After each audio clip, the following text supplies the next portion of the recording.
Hey, so tonight we're going to talk about what happened after the Black Death ended. And trust me, this isn't your typical history lesson.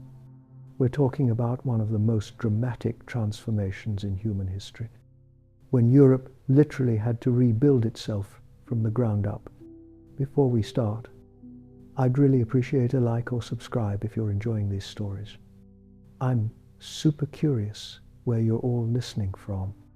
So drop a comment with your location and what time it is there. It always blows my mind how people are falling asleep to this all over the world. All right, find that cozy spot.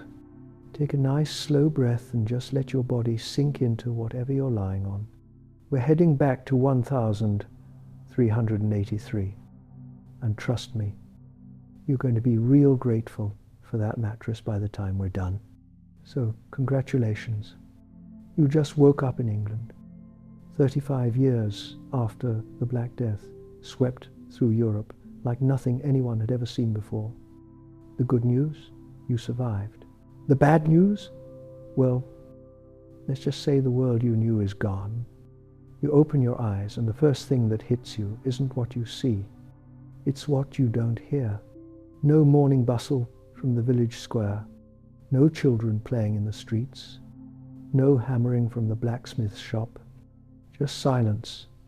That heavy, unnatural quiet that settles over places where too many people used to live.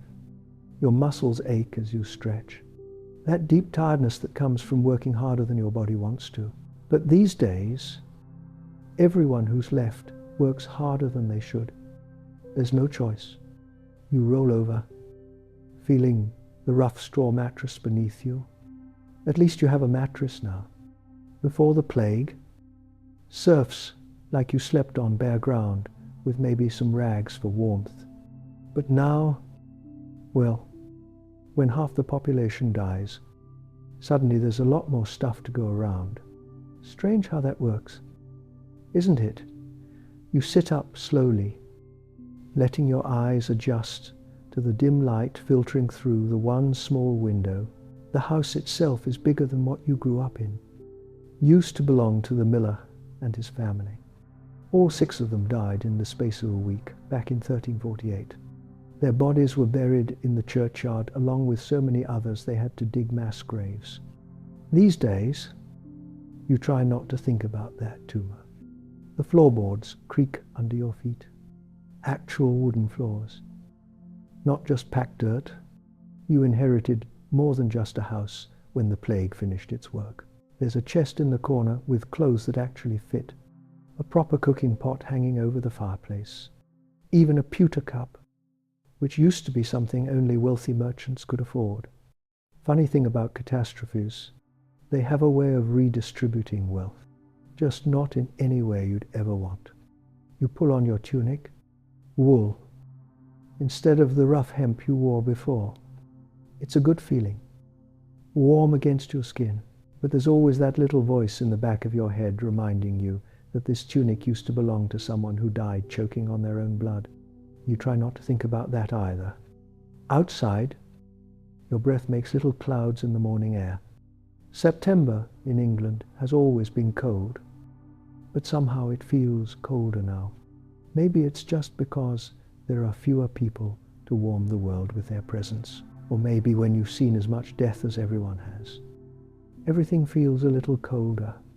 The village of Little Wickham looks like a mouth with half its teeth knocked out. Houses stand empty, their doors hanging open like slack jaws.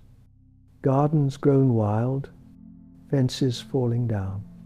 In the distance you can see fields that should be golden with grain, but instead they're brown and barren. No one left to harvest them. Before the plague, this village had maybe 200 people. Now, maybe 60 on a good day. Your stomach growls, sharp and insistent. That's the thing they don't tell you about surviving disasters. You still get hungry. Life goes on even when it feels like it shouldn't. You walk toward the village center, past the well where people used to gather and gossip. The wooden bucket hangs there, rope frayed and water level low, maintenance is, well, everything's about maintenance now. There just aren't enough hands to keep things running the way they used to.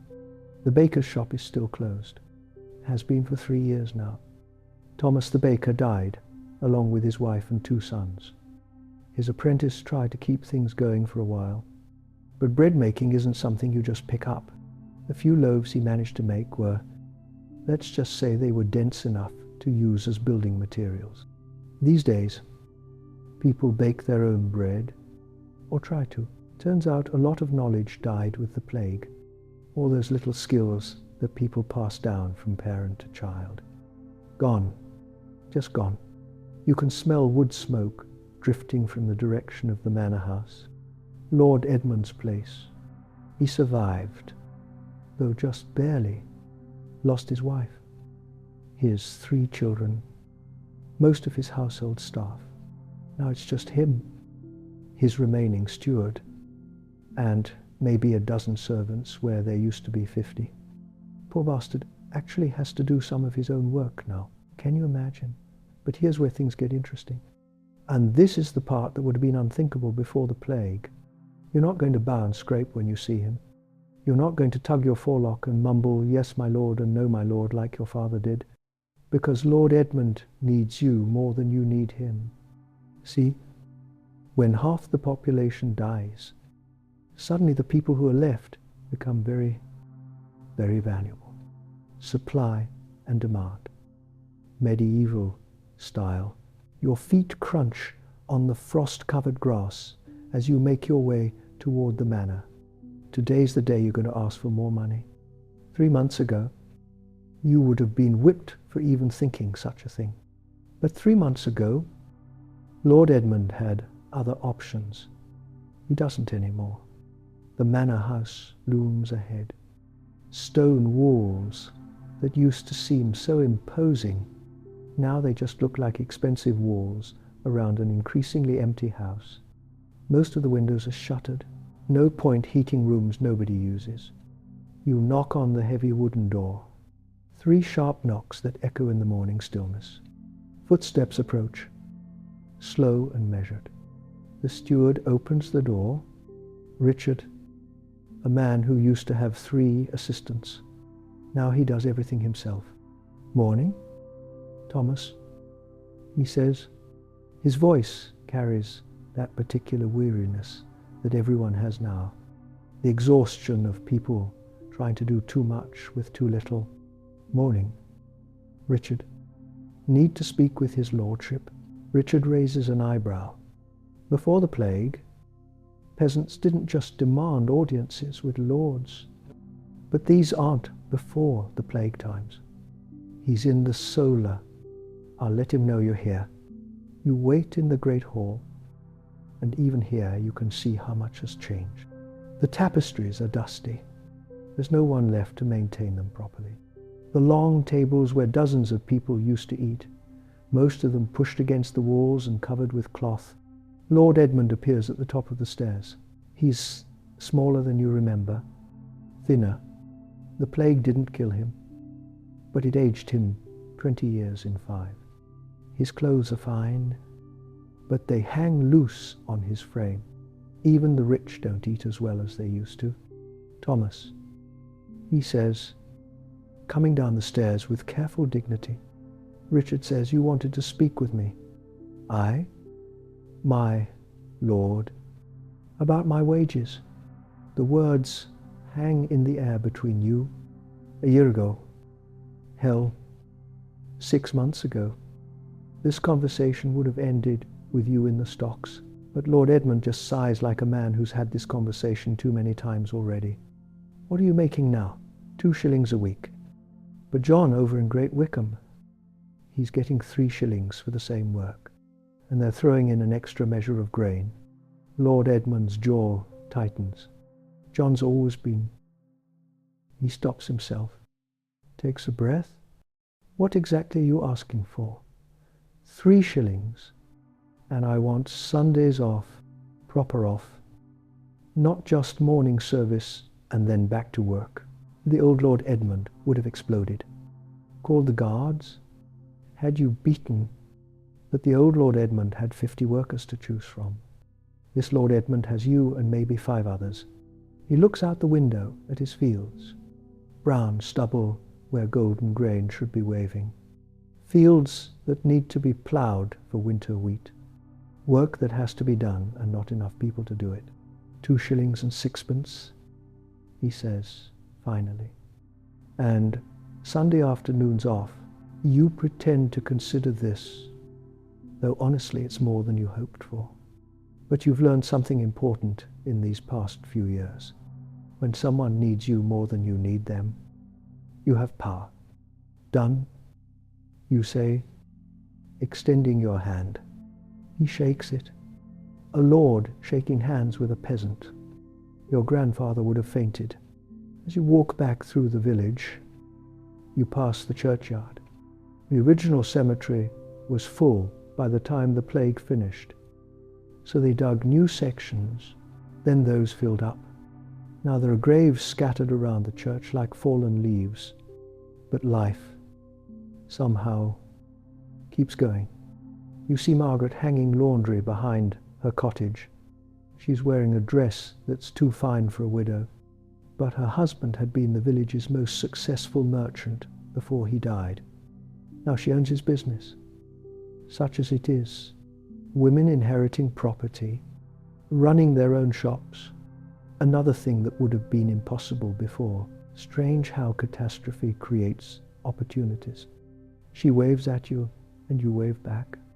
Maybe later, when the work's done, you'll stop by, share some ale, talk about how things used to be, and maybe, if you're both in the right mood, you'll talk about how things might be, because that's the thing nobody tells you about surviving disasters. Eventually, you start thinking about the future again. Your stomach rumbles once more, reminding you that survival still requires the basics. Food, shelter, work.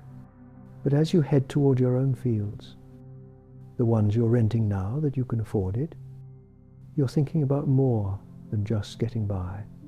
You're thinking about getting ahead. The walk to your fields takes you past the old grain mill. The wheel still turns, but slowly. There's not enough grain to keep it busy. Before the plague, this mill ran from dawn to dusk during harvest season. Now, maybe 2 or 3 hours a day. But that's changing too. Slowly, because the people who survived, they're eating better, working less, demanding more. And when people have more money in their pockets, they buy more grain, more meat, more of everything. It's like watching a broken machine slowly start to work again, but differently, better in some ways. Your fields stretch out before you, not huge, but yours. Well, rented, but at terms that your father never could have imagined. Lord Edmund was so desperate for someone to work this land that he agreed to let you keep 60% of what you grow. Before the plague, a peasant might keep 20% if he was lucky. The soil is dark and rich, ready for winter planting. You run it through your fingers, feeling the potential there. This land could feed a family with enough left over to sell at market, maybe even enough to buy that piece of property down by the river that's been sitting empty since the Hartwell family died. Because here's what nobody expected. When the plague finished killing people, it left behind a world with abundant land and scarce workers. And for the first time in centuries, that meant ordinary people had choices. As you drift towards sleep tonight, you think about those choices, about the conversation with Lord Edmund, about Margaret's independent business, about the empty houses and the full fields and the strange new world that's emerging from the ashes of the old one. The Black Death took everything, but what it left behind was possibility. Tomorrow you'll plant winter wheat.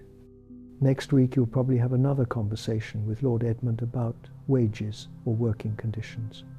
Next month, maybe you'll make an offer on that property by the river, because the world ended, and then it began again. Different, smaller in some ways, but somehow bigger in others. Sleep comes easier now than it did in those first terrible years after the plague. Your body is tired from honest work. Your stomach is full from a decent meal.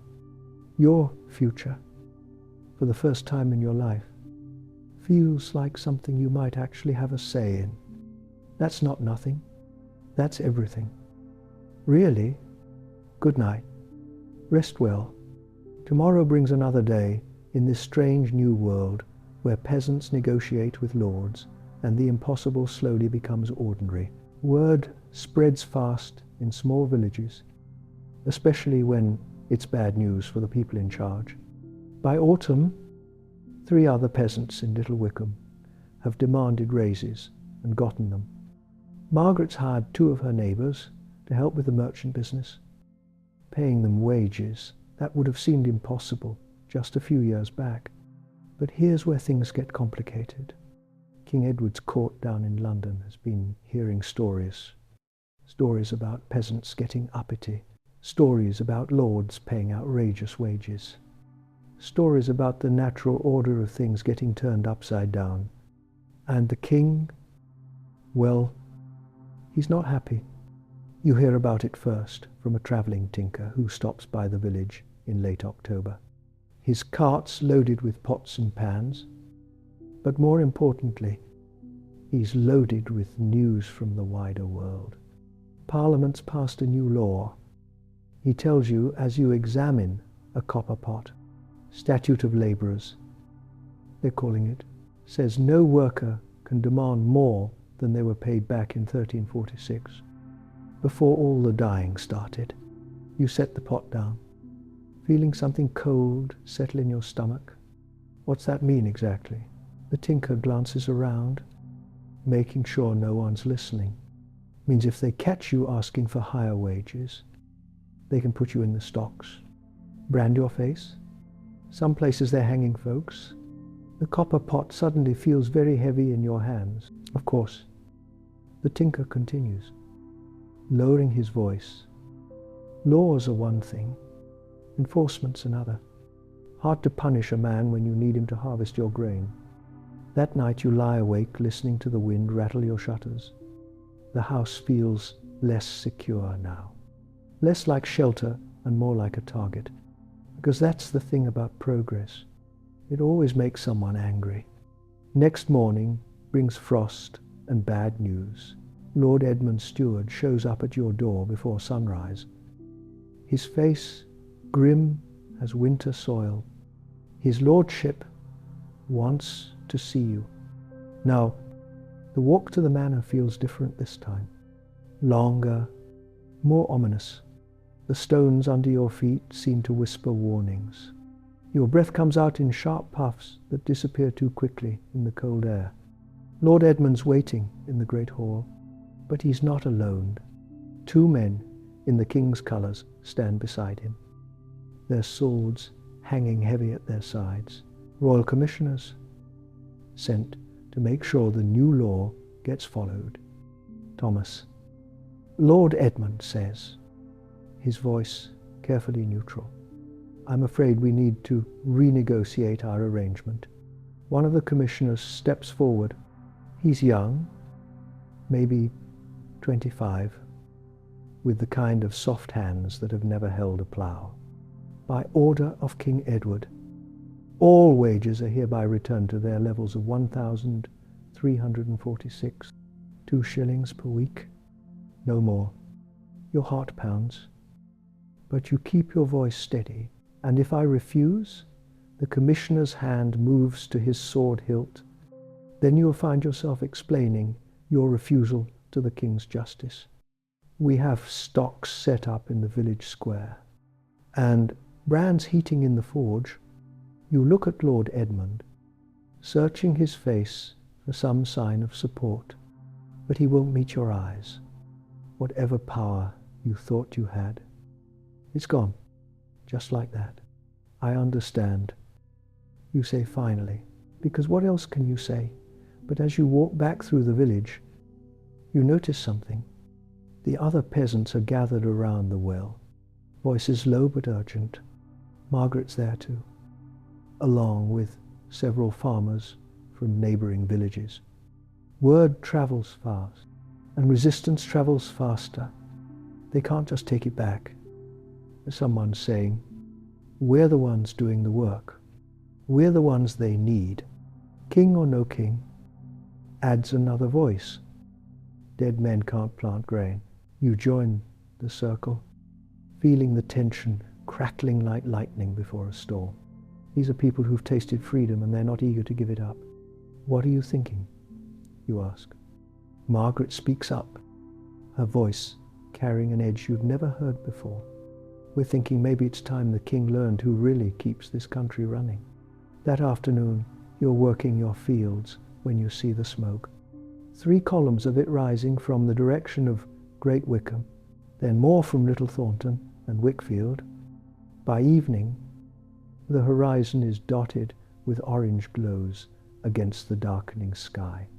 Granaries, tax records, manor house, outbuildings, nothing that would actually hurt anyone, but everything that would send a message.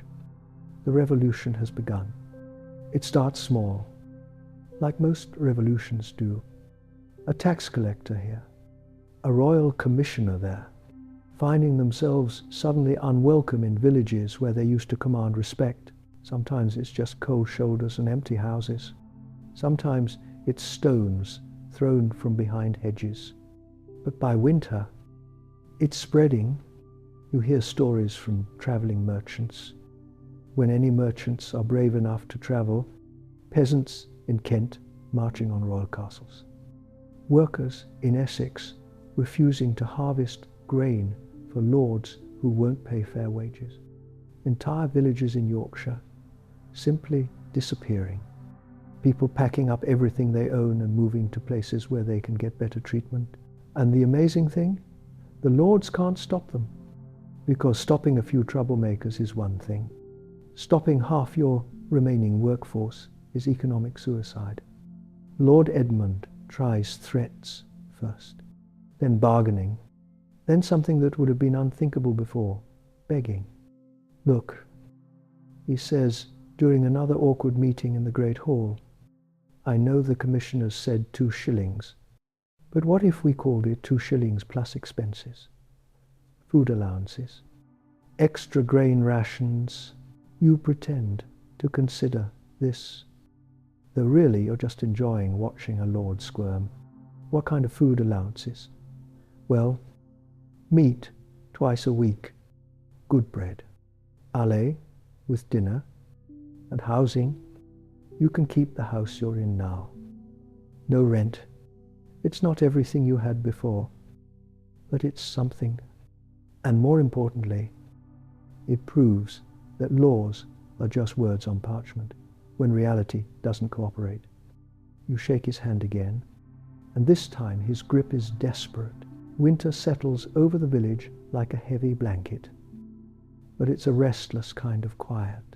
Letters arrive at the manor with increasing frequency, carried by nervous messengers who don't stay long. Reports from other parts of the kingdom. Most of them bad news for anyone wearing a crown. The thing is, when you kill half the population, you don't just lose workers. You lose the social fabric that held everything together. The unquestioned authority, the ancient assumptions about who belongs where. And once people start questioning those assumptions, well, it's hard to get them to stop. Spring brings news of larger uprisings, not just local disputes over wages, but organized rebellions, with leaders and demands and actual armies. Peasants who've decided they're tired of being peasants. The name everyone's talking about is Wat Tyler, a man from Kent who's apparently decided that the king's commissioners can go to hell.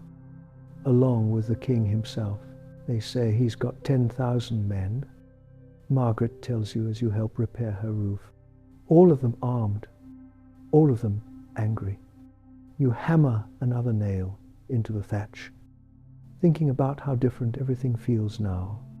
Before the plague, 10,000 angry peasants would have been impossible. There wouldn't have been enough discontent or enough confidence or enough organizational ability. But after the plague, well, surviving a catastrophe teaches you that the impossible happens all the time. What's he want, you ask? End to serfdom, fair wages, death to corrupt officials. She pauses, then adds quietly, sounds reasonable to me. By early summer, the rebellion's no longer just a story you hear from travelers. It's something you can see on the horizon. Smoke from burning tax offices. Streams of refugees fleeing areas where royal armies and peasant militias are fighting, running battles. And then, one morning in June, you wake up to find armed men camped in your village square.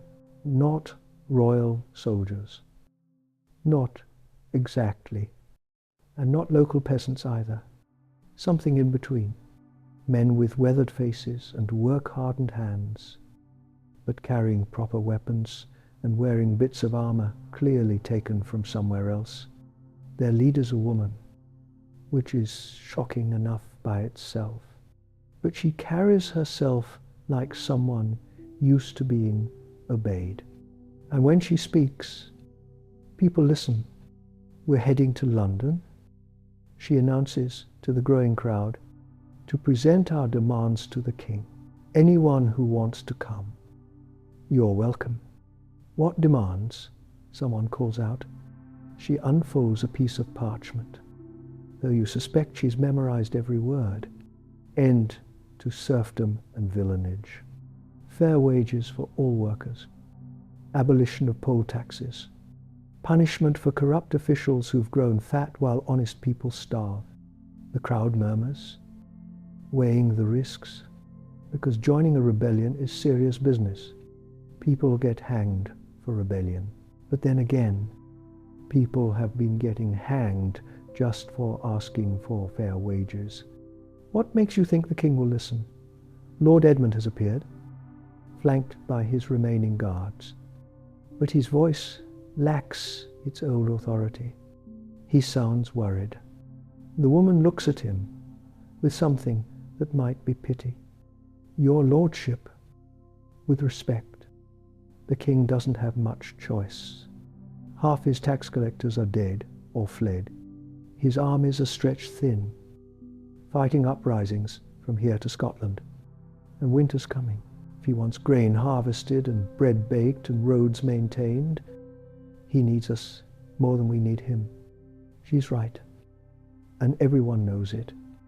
That evening, as the rebels make camp in the common pasture, you find yourself thinking about choices, about the life you've built since the plague, and whether it's worth risking for the chance at something better. Margaret's already decided. She sold her business to a cousin, packed everything she owns into a wagon, and volunteered to help organize supplies for the march to London. You coming? She asks, as you help load her belongings. You look around the village, at the house you've called home, at the fields you've been working, at the life you've slowly, carefully constructed from the ruins of the old world. It's a good life, better than anything your parents could have imagined. But it's also a life that depends on the goodwill of people who would take it away in a heartbeat if they could. Yeah, you say, finally, I'm coming. Because here's what you've learned in the years since the plague. Survival isn't just about staying alive. It's about building something worth staying alive for. The next morning, you lock your door. Leave a note for Lord Edmund explaining that you've gone to discuss working conditions with the king, and join the line of people heading south toward London. The road's full of others like you, farmers and craftsmen and merchants and laborers, all united by the simple belief that they deserve better than what they're getting. Some carry weapons, others just carry tools, but all of them carry something that would have been impossible before the plague. Hope The landscape you pass through tells the story of the last 5 years. Burned fields and empty villages and manor houses with boarded windows. But it also tells another story in new construction and improved roads and signs of careful, purposeful rebuilding. Because that's the thing about catastrophes. They clear away the old, making room for something new to grow. As you walk, you talk with your fellow travelers, a blacksmith from Essex whose lord tried to cut his wages in half, a miller from Suffolk whose grain stores were seized by royal tax collectors, a weaver from Norfolk whose entire village was burned for refusing to pay a poll tax they couldn't afford. All of them with stories, all of them with grievances, all of them with the same realization that individual resistance isn't enough anymore. By the third day, your group has grown to nearly 1,000 people. By the fifth day, there are rumors of other groups converging on London from all directions. Tens of thousands of people, all with the same destination and the same demands. The king's going to have to listen, whether he wants to or not. You camped that night on a hilltop overlooking the Thames, and in the distance you can see the smoke and lights of London, the largest city in England, and tomorrow the site of what might be the most important conversation in the kingdom's history. As you settle into your bedroll, listening to the murmur of conversations around the campfire, you think about how far you've come, not just in miles, but in everything else. 5 years ago, you were a serf who couldn't leave your lord's land without permission. Tonight, you're a free man camped outside the capital, preparing to negotiate with the king as an equal. That's worth something. Even if tomorrow goes badly, sleep comes fitfully, the excitement is infectious, crackling through the camp. But underneath the hope, there's tension, because everyone knows that what happens in the next few days will determine whether this ends in triumph or massacre. Tomorrow, London. Tomorrow, the king. Tomorrow, everything changes. One way or another, London hits you like a slap to the face. The smell reaches you first, long before you see the city walls. Thousands of people packed together, cooking fires, waste, horses, and underneath it all, something else, something that makes your stomach clench with memory. Fear. You crest the final hill on June 13th. And there it is, the greatest city in England, spread out below you like a sprawling beast. Stone walls, church spires, the Tower looming over the Thames like a giant's fist, and surrounding it all, camps, thousands upon thousands of people just like you, peasants and craftsmen and labourers who've walked hundreds of miles to have a conversation with a king. Jesus, breathes the blacksmith walking beside you. Look at them all. The camps stretch for miles along the river. Banners flutter in the morning breeze, most of them homemade, bearing symbols you recognize from your own village. The cross of St. George, tools of various trades, and here and there, more ominous signs. Nooses, headless crowns, slogans painted on rough cloth. Death to traitors. When Adam delved and Eve span, who was then the gentleman? Your group finds space on a hillside called Blackheath, where the Kent rebels have gathered under their leader. What Tyler's smaller than you expected? Maybe 40 years old, with a kind of weathered face that speaks of hard work and harder decisions. But when he talks, everyone listens. Brothers, he says, his voice carrying across the camp without strain. Tomorrow we enter the city, not as conquerors, but as free men seeking justice from our king. Cheers rise from the crowd, but Tyler raises his hand for quiet. Remember, We're not here to destroy.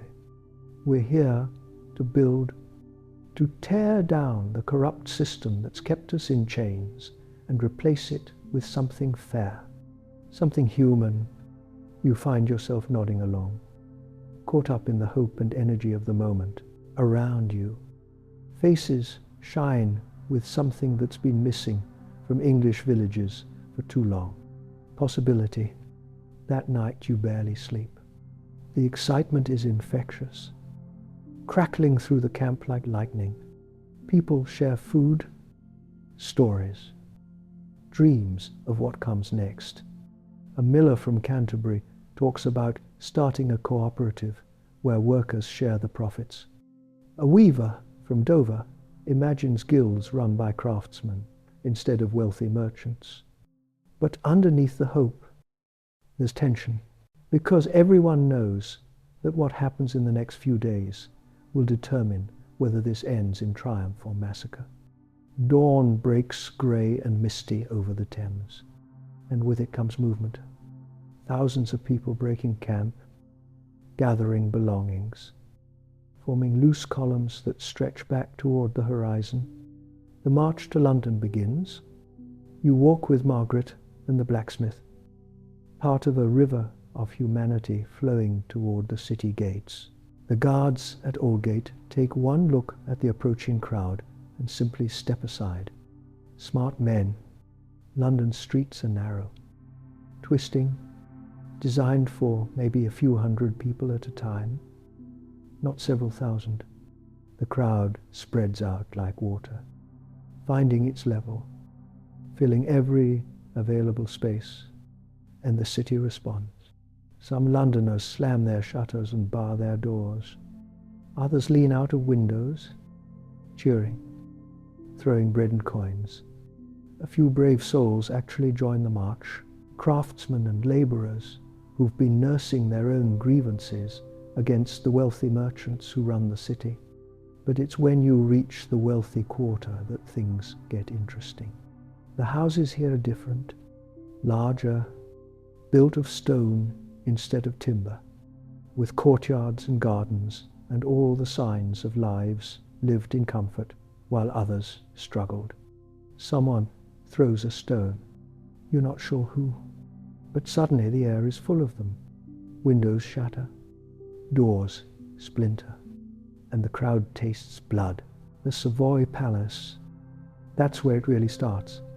John of Gaunt's residence, the most magnificent building in London after the royal palaces, home to the man who's been the real power behind the throne while young King Richard grows into his crown. Someone shouts, "Burn it!" and suddenly everyone's shouting it. You find yourself swept along with the crowd through the palace gates, into courtyards filled with treasures that represent more wealth than your entire village sees in a decade. Tapestries, gold plate, furniture carved from exotic woods, and all of it, every bit of it, bought with money, squeezed from people who work for a living. The palace burns beautifully. You stand in the courtyard, watching flames lick at windows, feeling the heat on your face, thinking about justice, about balance, about how sometimes the only way to build something new is to burn down what came before. Margaret appears beside you, her face lit by the orange glow. "Feel good?" she asks. "Yeah." You admit it does. But even as the palace burns, Tyler's trying to maintain order. You see him moving through the crowd, reminding people that they're here for justice, not revenge. That destroying property is one thing, but harming people is another, mostly. People listen to him, mostly. The Fleet prison gets opened, and suddenly the streets are full of freed prisoners. Some of them are debtors, people imprisoned for owing money they couldn't pay. Others have been locked up for more serious crimes. Temple Bar burns next, along with all the legal records stored there. Centuries of laws and precedents and property deeds gone in an afternoon of smoke and celebration. Because here's what the lawyers and lawmakers never understood. When the law serves only the wealthy, burning the law starts to feel like justice. As evening falls, you find yourself with a group of rebels surrounding the Tower of London, the ancient fortress where kings have lived and died, where traitors have been executed, where the machinery of royal power grinds on regardless of who suffers beneath it. And inside, trembling behind stone walls that suddenly don't seem so impregnable, is 14-year-old King Richard himself. Come out, someone shouts. Come out and face your people. But the tower stays silent, its gates locked, its guards nowhere to be seen. Tyler arrives with a message. The king, through intermediaries, has agreed to meet tomorrow morning at Mile End, outside the city walls, a place where both sides can gather safely. He's agreed to hear our demands. Tyler announces all of them: freedom from serfdom, fair wages, punishment for corrupt officials. The crowd erupts in cheers. But you notice Tyler's expression remains careful. Hopeful, but careful. Because promising to listen and actually listening are two very different things. That night you sleep in the ruins of a tax collector's office. The papers and ledgers that once recorded every penny owed by every peasant in 3 counties make excellent kindling for your campfire. Outside, London burns in a dozen places. Not the whole city, but enough to send a message that can be seen for miles. The old order is ending. What comes next? That's tomorrow's question. Morning arrives with the sound of trumpets. Royal trumpets calling from the direction of Mile End. King Richard, apparently, is ready to talk. The march out of the city is different from the march in. More organized, more purposeful. Tyler's managed to impose something like discipline on the crowd, arranging them in rough columns with representatives from different regions. You walk with the Essex group, maybe 2,000 strong, carrying banners that list your specific grievances: end to serfdom, abolition of poll taxes, fair courts, the right to hunt in royal forests. Simple things, really human things. Mile End is a large field outside London's walls, perfect for the kind of massive gathering that's about to take place. And there, waiting on a raised platform surrounded by guards and nobles, is the king himself, Richard Plantagenet, 14 years old, heir to Edward the Black Prince, ruler of England, though right now he looks more like a scared boy trying very hard to appear brave, which, to be fair, he probably is. The meeting begins with ceremony, heralds reading proclamations, nobles making speeches about royal mercy and divine authority. But Tyler cuts through all of it with the kind of blunt speaking that makes lawyers nervous. Your Majesty, he says, stepping forward, we've come to discuss the terms under which your people, all your people, can live with dignity. Richard's voice is higher than you expected, still changing, but it carries clearly across the field. We are prepared to hear your concerns. What follows is the most extraordinary conversation in English history. A king negotiating with peasants as equals. Tyler presents the demands one by one. End to serfdom and villanage. Freedom for all bondmen. Reduction of rents to reasonable levels. Amnesty for all rebels. Charters guaranteeing these rights in perpetuity. And Richard, young, scared, but apparently well advised, agrees to all of it. Every single demand.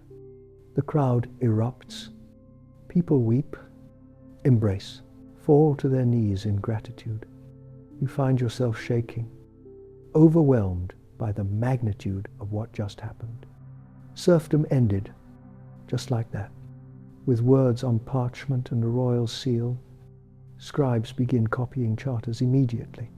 Documents that will be carried back to every village and town. Proof that the old system is dead and something new has been born.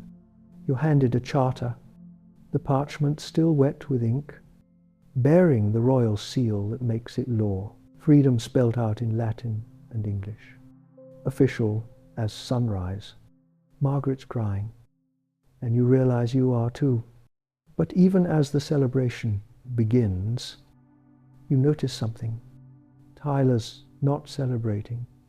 He's watching the king and the nobles around him with the careful attention of a man who knows that promises made under pressure are easily broken once the pressure's gone.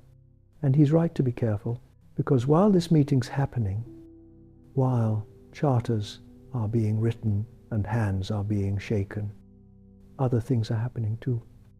A group of rebels, frustrated by the slow pace of negotiation, has decided to take more direct action. They've stormed the Tower of London, overwhelming the guards, searching for the men they hold responsible for years of oppression. Simon Sudbury, Archbishop of Canterbury and Chancellor of England, the man who blessed the poll taxes and defended the old system. Robert Hales, Treasurer of England, the man who collected those taxes and filled the royal coffers while peasants starved. John Legge, the bureaucrat who designed the whole system of oppression. They find all three, drag them from their hiding places, and execute them on Tower Hill. The news reaches Mile End just as the charter ceremony is ending, carried by a breathless messenger who can barely get the words out. The tower's taken. The traitors are dead. Sudbury's head's on a spike. The celebration turns darker, more urgent, because this changes everything. There's no going back now. No pretending this was just a peaceful petition for redress of grievances. This is revolution, complete and bloody. Richard's face goes white, but to his credit, he doesn't flee. Instead, he asks for another meeting tomorrow at Smithfield to discuss additional concerns. Tyler agrees, though you can see the calculation in his eyes. He knows the game has changed, knows that executing royal officials makes this a different kind of negotiation entirely. That night, camped again outside London, the mood is strange, jubilant and terrified in equal measure, because everyone understands that they've crossed a line. There's no peaceful resolution anymore. Either the rebellion succeeds completely or it fails catastrophically. No middle ground. You lie awake, listening to the murmur of conversations around the camp, thinking about the charter folded carefully in your pack. Freedom written in royal ink on royal parchment, but also thinking about the heads on pikes at the tower and what they mean for anyone who's taken part in putting them there. Tomorrow's meeting at Smithfield will determine whether you go home as free men or whether you die as traitors. And honestly, you're not sure which is more likely. The stars overhead are the same ones that shone down on your village back when this all started, with a simple request for fair wages. But somehow, impossibly, that simple request has become something much larger. A demand that England itself change or burn in the attempt. Either way, there's no going back to the way things were. The old world died with the plague, and tomorrow you'll find out whether the new world gets to live. Sleep comes in fitful bursts, dreams mixing with reality, visions of burning palaces and royal charters, of heads on pikes and hands shaking in agreement. Tomorrow, Smithfield. Tomorrow, the final confrontation. Tomorrow, everything ends or everything begins. You're not sure which, but you're about to find out. Smithfield feels different, where Mile End had been open, welcoming, a place where equals could meet and talk. Smithfield feels like a trap. It's smaller, more enclosed, with too many places for armed men to hide. You notice these things now. After a week of revolution, your eyes have learned to see threats, to calculate distances to exits, to recognize the difference between a nervous guard and a dangerous one. The king arrives with more soldiers this time, a lot more. They ring the field in neat formations, supposedly for protection. But you can't shake the feeling they're there for a different kind of protection entirely. Richard looks different too, less like a scared boy, more like someone who spent the night getting advice from people who know how to deal with troublesome peasants. Wat Tyler steps forward, and you can see the tension in his shoulders. He knows this isn't going to go like yesterday's meeting, but he's committed now, too far in to back down. Your Majesty, Tyler begins. We've come to discuss additional terms, but Richard cuts him off. The terms discussed yesterday are sufficient. We suggest you return to your homes and trouble us no more. The words hit the crowd like a physical blow. Yesterday's promises suddenly conditional, suddenly negotiable. Tyler's voice hardens. With respect, Your Majesty, those terms didn't address everything. We need guarantees, real guarantees, and we need them in writing with penalties for anyone who tries to reverse them. You need, Richard's voice carries a new edge. You forget yourself. Tyler, we are your king. You do not make demands of us. The crowd behind you stirs, restless, sensing the shift in mood. Yesterday they were citizens petitioning their ruler. Today they are rebels facing judgment. Tyler takes another step forward, close enough now that you can see the sweat on his face despite the cool morning air. Your Majesty, we're reasonable men.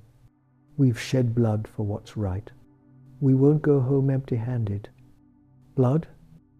Richard's voice rises. You speak of blood? You murdered our Chancellor, our Treasurer, men who served the crown faithfully, men who served themselves. Tyler shoots back, while honest people starved. The space between them crackles with tension. Two men representing two completely different ideas about how the world should work, and around them, thousands of people waiting to see which idea wins. That's when it happens. Tyler, frustrated by the king's sudden coldness, makes a gesture. Maybe he's reaching for his sword. Maybe he's just emphasizing a point. Maybe he's trying to demonstrate something. It doesn't matter. William Walworth, Lord Mayor of London, sees Tyler's hand move toward his weapon and decides he's seen enough. His sword comes out in one smooth motion, catching Tyler in the neck before anyone can react. Tyler staggers, blood spraying, his eyes wide with shock. He takes two more steps, reaches out toward the king as if to say something, and collapses, dead, just like that. The silence stretches for maybe 3 heartbeats, long enough for everyone to understand what just happened. Then chaos. The crowd surges forward, screaming for vengeance. Swords come out, bows are drawn.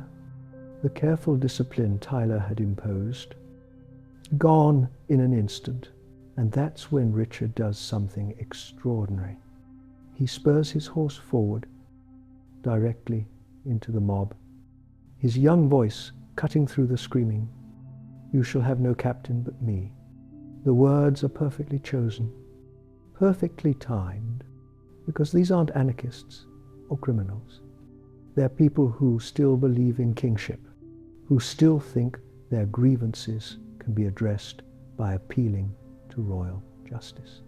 And here's their king, young and brave and apparently sympathetic, offering to be their leader. The crowd, incredibly, actually stops. Follow me, Richard continues, his voice gaining strength. I will be your king and your captain. Your grievances shall be heard. Justice shall be done. It's brilliant, absolutely brilliant, because instead of facing an angry mob seeking revenge for their murdered leader, he's created a situation where he's leading that mob, where their anger becomes his to direct. The crowd follows him away from Smithfield, away from Tyler's body, to an open field where they can be properly surrounded by royal troops. And once they're there, once they're isolated and outnumbered, Richard's true intentions become clear. Men of Essex, Kent, and Suffolk, he announces, his voice now carrying total authority. You have been deceived, led astray by traitors and rebels, but we are merciful. Return to your homes now, and we will forgive your momentary confusion. The crowd murmurs, uncertain. Some of the rebels are nodding, ready to accept the offer. Others look suspicious, sensing the trap. What about the charters? Someone calls out. What about our freedom? Richard's smile doesn't reach his eyes. Those agreements were made under duress. Contracts signed with a sword at one's throat have no legal standing. And there it is, the betrayal, complete and final. You feel something cold settle in your stomach as the full magnitude of the situation becomes clear. There's no going home as free men. There's no peaceful resolution. There's only whatever comes next. Some of the rebels break and run immediately, scattering toward the edges of the field. Others try to maintain formation, to negotiate, to salvage something from the wreckage. But the royal troops are already moving, surrounding groups of rebels, separating leaders from followers, beginning the systematic process of turning a political uprising into a criminal conspiracy.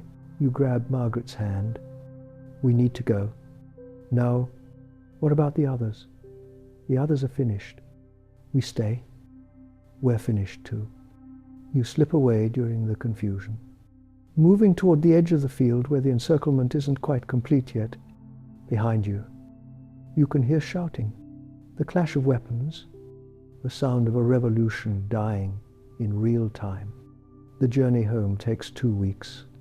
2 weeks of traveling at night, hiding during the day, avoiding main roads where royal patrols might be hunting for rebels. The countryside tells the story of the crackdown. Smoke rising from villages that supported the rebellion. Bodies hanging from trees along major roads. Burned farmhouses belonging to families whose men marched to London. King Richard, it turns out, is very good at holding grudges. You reach Little Wickham on a grey morning in early July and find a village transformed. Royal commissioners have been through asking questions, taking names, making lists. Lord Edmund greets you at the manor house, but not with relief. With cold calculation, Thomas, he says, looking you up and down like he's evaluating livestock. I hear you've been travelling. Aye, my lord, just visiting family in London. Was it? The question hangs in the air between you because everyone knows where you've been. Everyone knows what you've done. The only question is whether Lord Edmund intends to do anything about it. I've been asked, he continues slowly, to provide names. Names of men from this village who might have participated in recent disturbances, Your mouth goes dry. And I've told them that my workers were here the entire time, helping with the harvest, far too busy to go gallivanting off to London. Relief floods through you, but it comes with a price tag attached. Of course, Lord Edmund adds, busy workers deserve appropriate compensation. I'm thinking 18 pence a week. No more requests for raises. No more negotiations. Take it or find yourself explaining to the King's Justice why you happen to be away from the village during the recent unpleasantness. 18 pence. Less than you were making before the rebellion. Less than you'd negotiated after the plague. But more than nothing, which is what you'll get if you're hanged as a traitor. 18 pence sounds fair? You say, because what choice do you have? The months that follow are quiet, dangerously quiet, the kind of quiet that comes when people are afraid to talk, afraid to complain, afraid to do anything that might bring unwanted attention. The rebellion's leaders are hunted down systematically. Some are executed publicly, their heads displayed on spikes as warnings. Others simply disappear, their fate left to imagination. The promises made at Mile End, forgotten. The charters guaranteeing freedom, declared null and void. The end of serfdom, postponed indefinitely. On the surface, it's as if the rebellion never happened. But underneath, things have changed in ways that can't be undone. Because here's the thing about revolutions, even failed ones. They change how people think about themselves, about their place in the world, about what's possible. You work Lord Edmund's fields, but you don't work them the same way. There's a sullenness to it now, a resentment that wasn't there before. You do what's required, but no more. And when opportunities arise to cause small problems, equipment that breaks at inconvenient times, grain that somehow gets spilled, work that takes longer than it should, well, accidents happen. Other villages are experiencing similar accidents. Productivity drops across the kingdom. Not dramatically, but enough to be noticed, enough to matter. And the royal treasury, despite the crackdown, continues to struggle, because dead peasants don't pay taxes. Fled workers don't harvest grain, and sullen, resentful laborers don't work as hard as motivated ones. Winter brings news from London. Parliament's abandoned attempts to collect poll taxes, too expensive to enforce, too dangerous to pursue. The rebellion failed, but its central demand, the thing that started all the trouble, has quietly been achieved. Small victories by spring. Subtle changes are spreading through the kingdom. Lords are offering better terms to keep workers from fleeing. The church is preaching less about obedience and more about justice. Merchants are hiring workers at wages that would have been unthinkable just a few years back, not because anyone changed their minds about the natural order of things, but because the natural order after the plague, after the rebellion, simply doesn't work anymore. Margaret's doing well. She's opened a new shop in the next village over, buying and selling goods for travelers. Business is good, partly because she's smart, partly because she's one of the few people left with enough capital to take advantage of opportunities.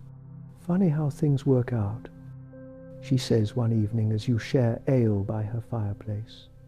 All that fighting, all that dying, and in the end, we got most of what we wanted anyway. Did we? Look around. You're paying lower rent than before the rebellion. I'm running my own business. The poll tax is gone. Lords are competing for workers instead of the other way around. She's right. In a way, the rebellion failed. But the world it was fighting for, that world arrived anyway.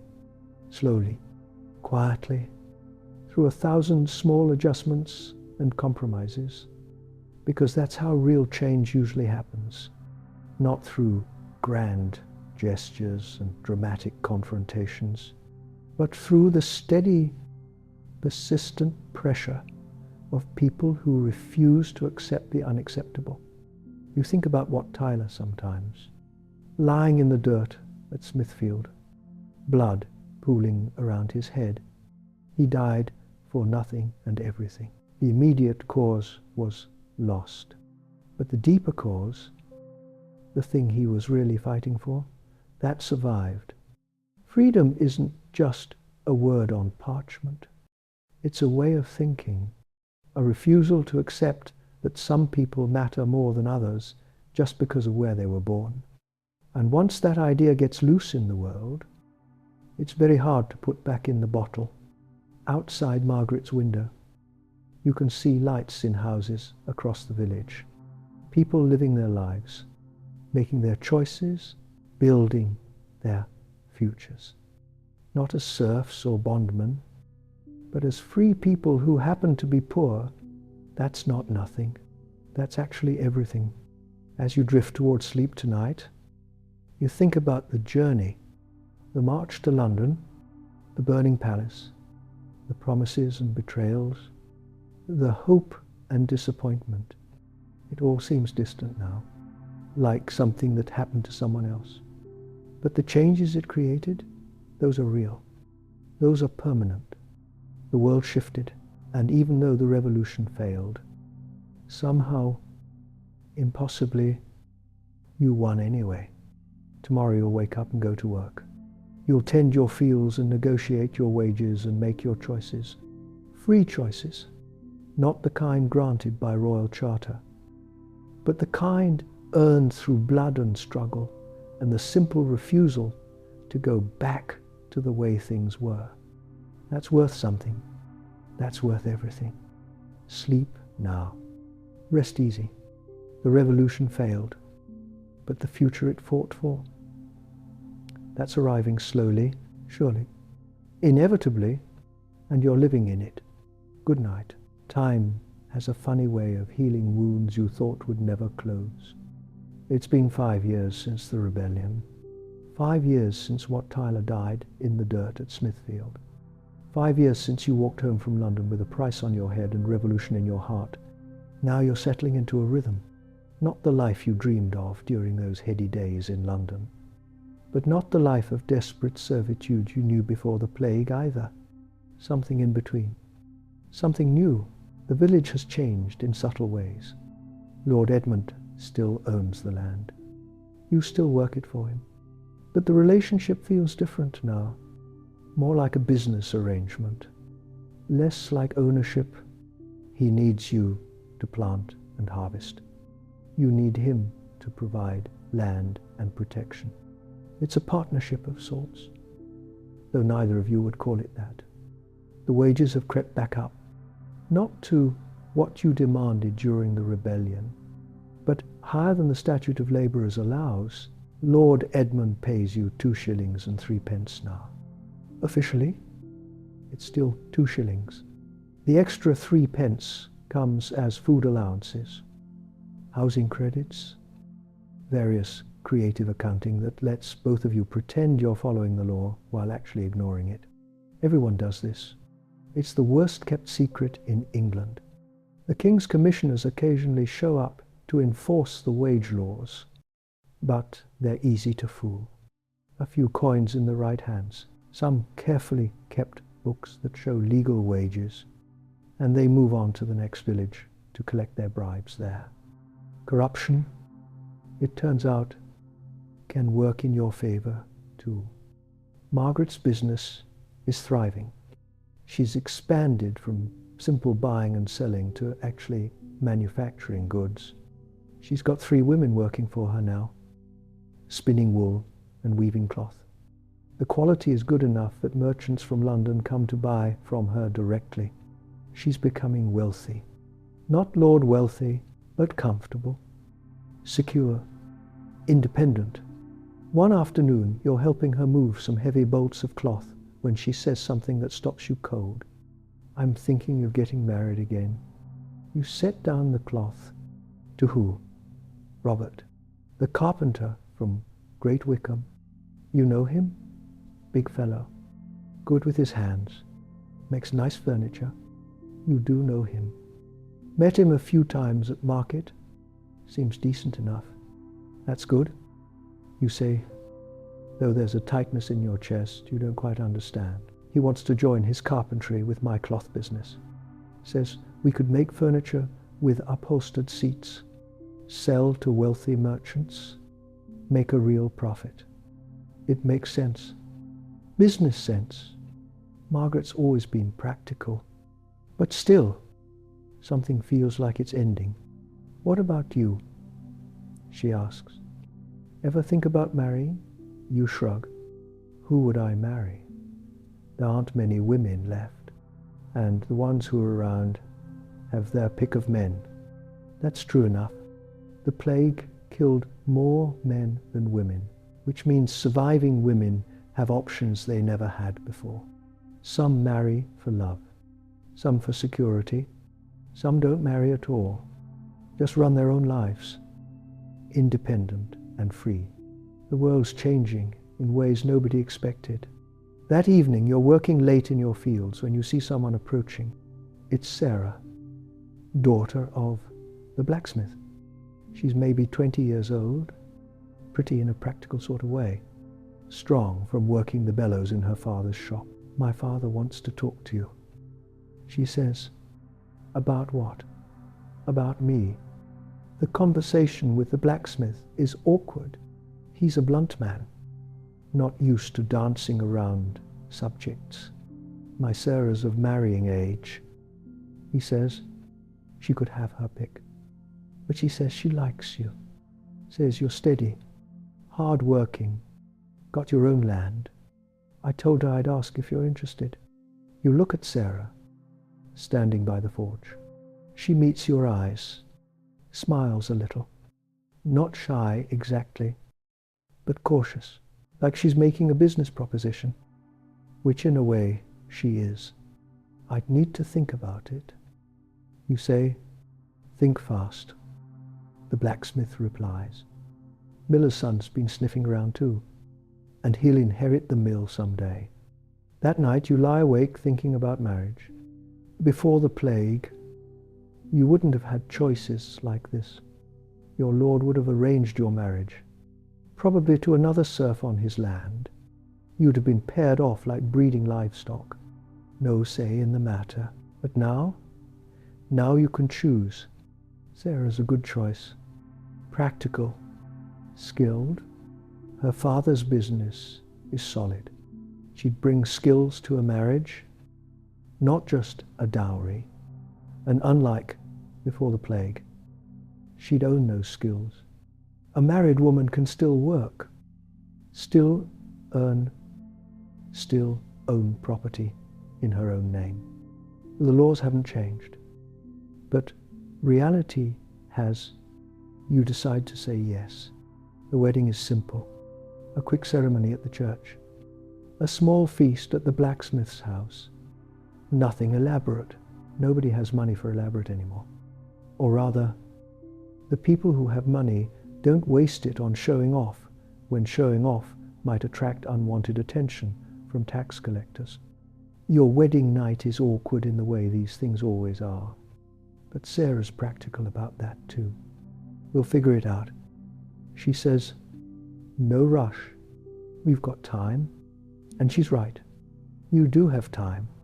Life after the plague is still hard, still uncertain, but it's also longer than it used to be. Better food means people live longer. Fewer people means less disease spreading. The constant grinding poverty that killed people slowly, that's easing up. Just a little, but enough to notice. Your first child, a daughter, is born the following spring. You name her Eleanor after your mother who died in the plague. The birth is hard. Women still die in childbirth regularly. But Sarah survives. The baby survives. The midwife, who's seen too many births go wrong, seems almost surprised. You're holding your daughter, this tiny thing that weighs almost nothing, and thinking about the future. What kind of world is she growing up in, better than the one you were born into? That's certain, but how much better? That depends on what happens next. Around the kingdom, things are shifting in ways that are hard to see but impossible to ignore. The strict social hierarchy that existed before the plague, it's crumbling. Not collapsing, but crumbling. Like old mortar between stones, a merchant's son marries a lord's daughter. Unthinkable before, but the lord needs the merchant's money, and the merchant needs the lord's social standing. So they compromise. A peasant who saved enough money buys a small piece of land outright, becomes a freeholder, not a serf anymore, but not nobility either. Something new, something in between. The church is adapting to priests who used to preach about accepting your station in life. They're preaching about working hard and being rewarded, about how God helps those who help themselves. It's a subtle shift, but it matters, because if God rewards hard work, then maybe your station in life isn't fixed by birth. Maybe you can change it through effort. That's a revolutionary idea. Even if nobody's calling it revolution, you watch Eleanor grow. By age 3, she's talking, asking questions, showing the same practical intelligence her mother has. By age 5, she's helping in the forge, learning skills that used to be passed only from father to son. But the blacksmith teaches her anyway.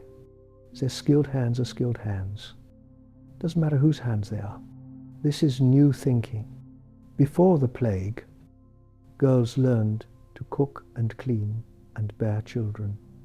Now they're learning trades, running businesses, making decisions, because there aren't enough men to do all the work, and money doesn't care who earns it. One day Eleanor comes home from the forge with soot on her face and pride in her eyes.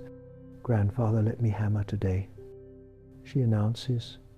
"I made a nail." She shows it to you. It's crooked, rough, clearly the work of a child. But it's a nail made by her own hands.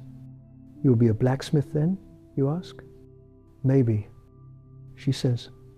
"Or maybe I'll do something else. Haven't decided yet. Haven't decided yet." 5 words that would have been impossible before the plague. Children didn't decide their futures. Their futures were decided for them by birth, by gender, by social class. But Eleanor lives in a different world, a world where a blacksmith's granddaughter might choose her own path. Margaret gets married to Robert the carpenter. The business combination works well. They make upholstered furniture that sells for good money in London.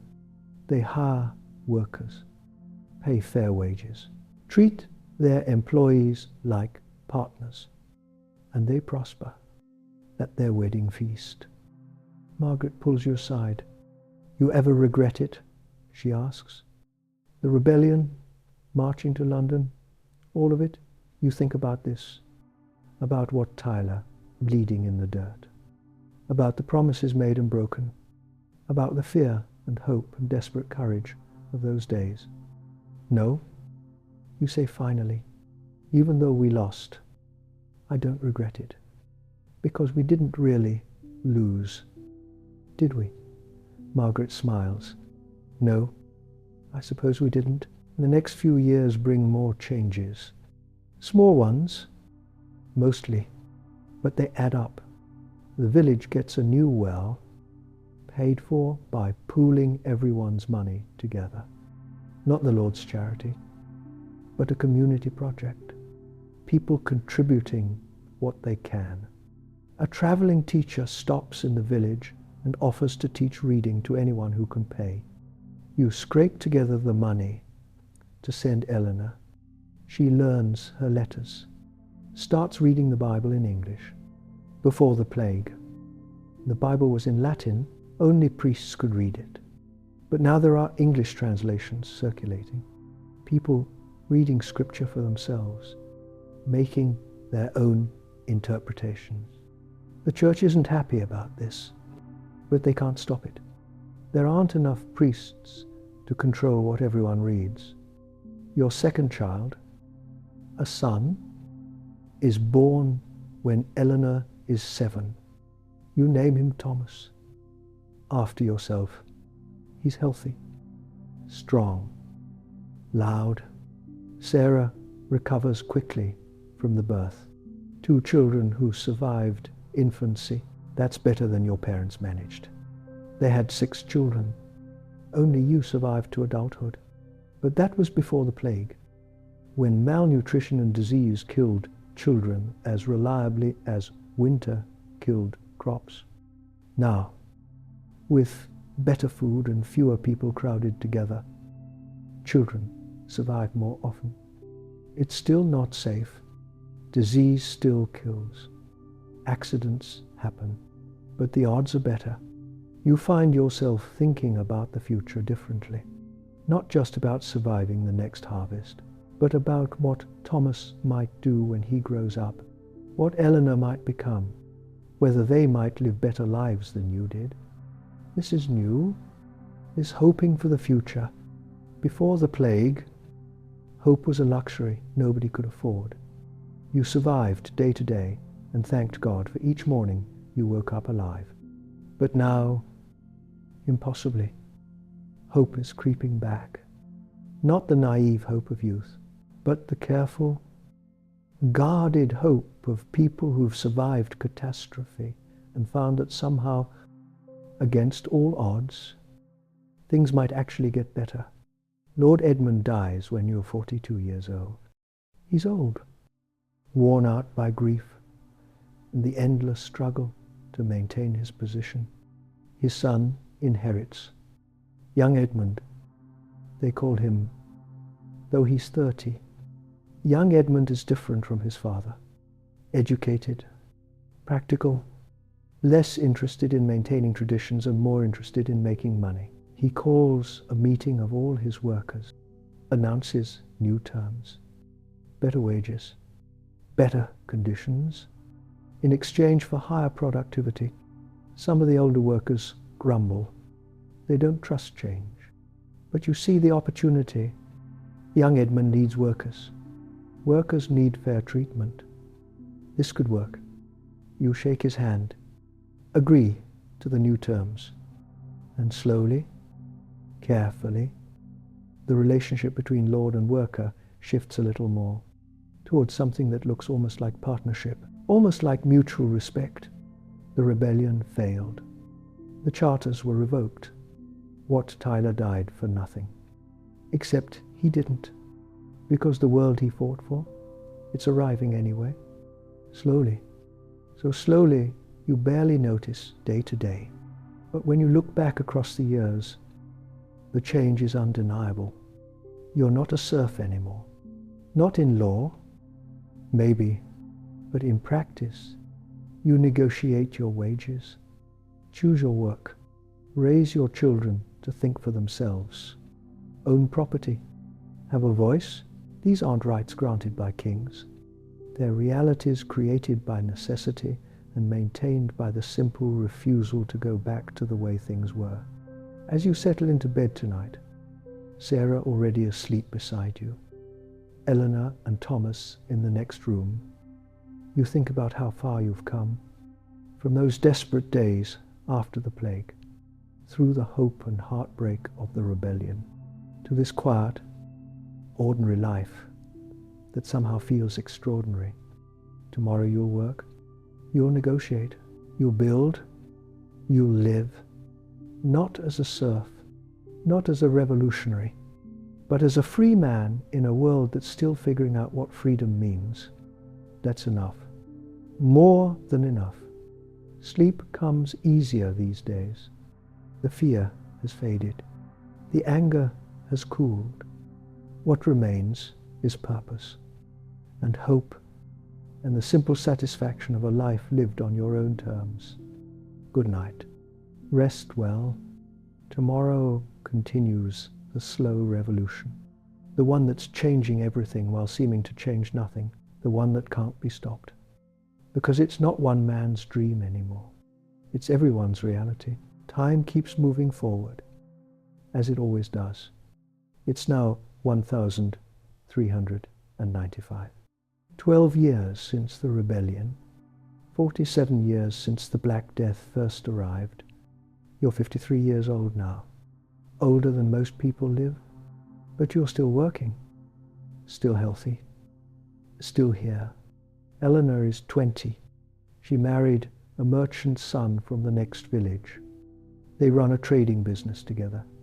She handles the accounts. He travels to buy and sell goods. It's a real partnership. She's pregnant with her first child, your first grandchild. Thomas is 13, apprenticed to a wool merchant in the nearest town, learning the trade, learning to read and write and calculate, skills you never had at his age, skills that will let him rise higher than you ever could. The world continues to change in ways both visible and invisible. You notice it most when travelers pass through. They bring news from far away, strange news that would have seemed impossible before the plague. In Italy, they say cities are becoming rich beyond imagination. Venice, Florence, Genoa, built on trade and banking and new ideas. They're building hospitals there, not for treating disease, though they do that too, but for keeping sick people separate from healthy ones. Quarantine. They call it 40 days of isolation for anyone who might be carrying plague. It sounds cruel, but apparently it works. Venice hasn't had a major plague outbreak in 20 years. They've figured out something that nobody else has. That disease spreads from person to person. That you can stop it by controlling movement, by separating the sick from the healthy. It's revolutionary thinking. Before the plague, everyone thought disease came from bad air, or God's wrath, or the alignment of planets. Nobody thought you could actually prevent it through practical measures. But the Italians, they're practical people. They watched the plague kill millions. And instead of just praying harder, they started asking questions. How does it spread? Can we stop it? What actually works? These are dangerous questions in a world run by church doctrine. But after you've buried half your neighbors, dangerous questions start to seem reasonable. The merchant who tells you about this is Italian himself. From Genoa, he's in England buying wool to ship back home. We learned, he says in broken English, that knowledge is protection. We study disease. We study stars. We study old books from Greeks and Romans. We ask why. Why does this work? Why does that fail? Before, church, say God's will. Now we say, yes, God's will. But also, how does God's will work? What are mechanisms? It's a subtle shift in thinking, not rejecting God, just trying to understand how God's creation actually functions. But it opens up possibilities if you can understand how things work. Maybe you can change them, improve them, control them. You see this new thinking spreading in small ways. A physician passes through the village, not the old kind who just prescribes bloodletting and prayer, but a new kind who actually examines patients, asks about symptoms, tries different treatments and notes which ones work. He wears strange clothes, a long robe, gloves, and when dealing with sick people, a mask shaped like a bird's beak, filled with herbs and aromatics. Does it work? You don't know, but he treats 3 people with fever and all 3 survive. That's better odds than prayer alone has ever managed. Sarah's father, the blacksmith, dies that winter. He's old, worn out from a lifetime of hard work, but he dies in his own bed, surrounded by family. With a priest to give last rites, it's a good death, as deaths go. Sarah inherits his tools and his shop. She's been running it for years anyway. Now it's legally hers. She hires a young man from the village to work the bellows and do the heavy hammering, pays him fair wages, teaches him the trade. The shop continues. Different ownership, but same quality, same reliability. This is happening everywhere.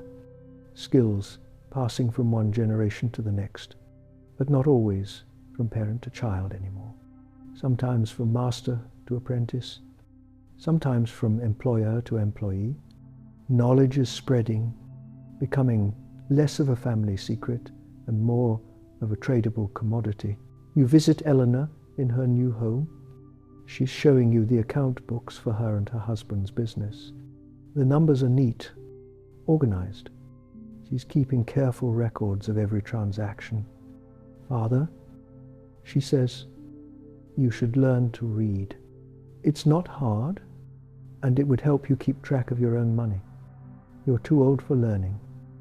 You say, but even as you say it, you know it's not true.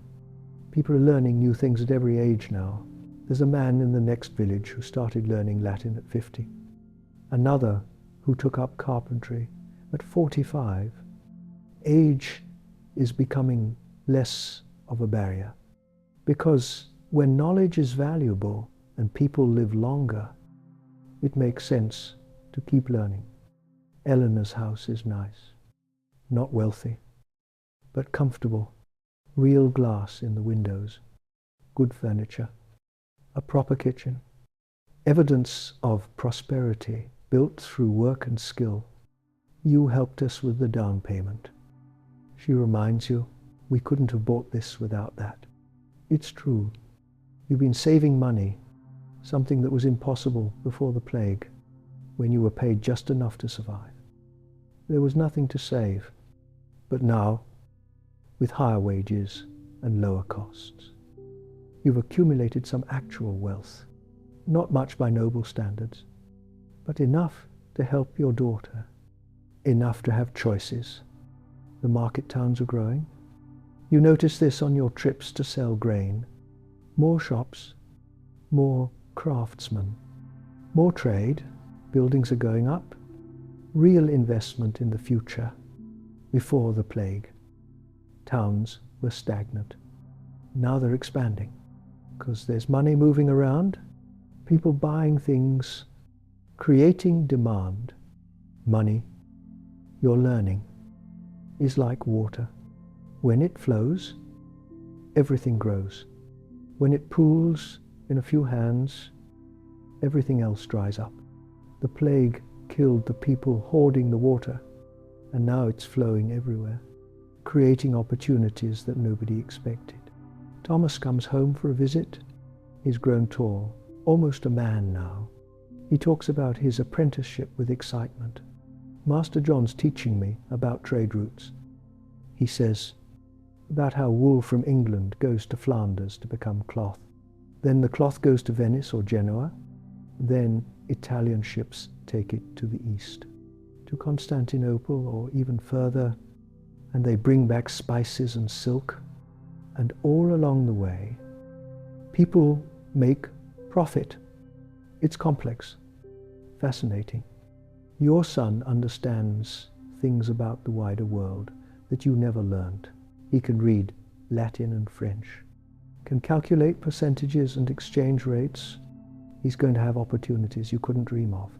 This is what the plague created, not intentionally, but definitely a world where a peasant's grandson can become an international merchant, where knowledge and skill matter more than birth, where the future is open instead of predetermined. The church is changing too. Father Benedict, the village priest, is different from the old priests, you remember.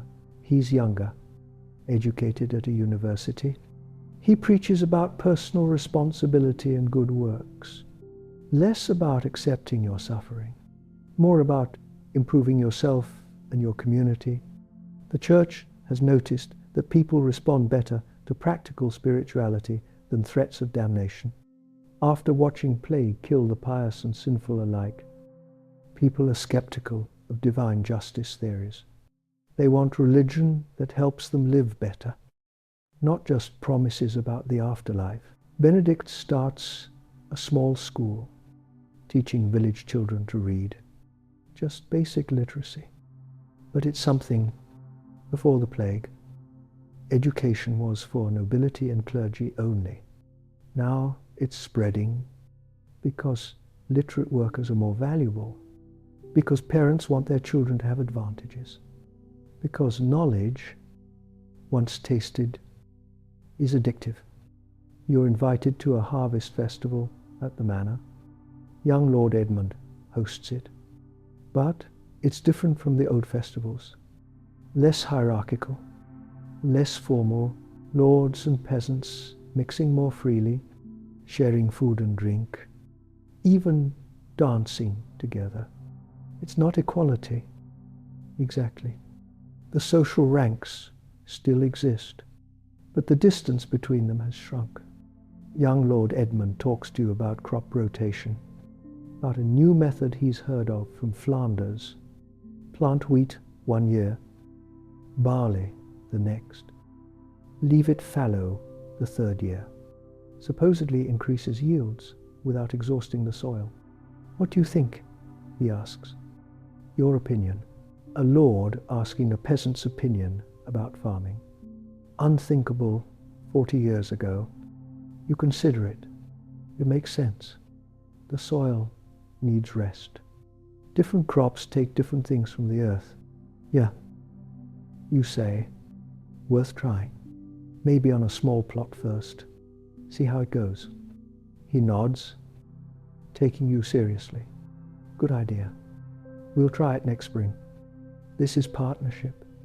Real partnership between landowner and worker, based on mutual benefit and respect. It's not perfect.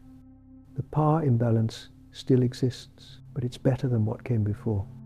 That evening, sitting by your fire, Sarah mending clothes while you sharpen tools, you reflect on how ordinary everything has become.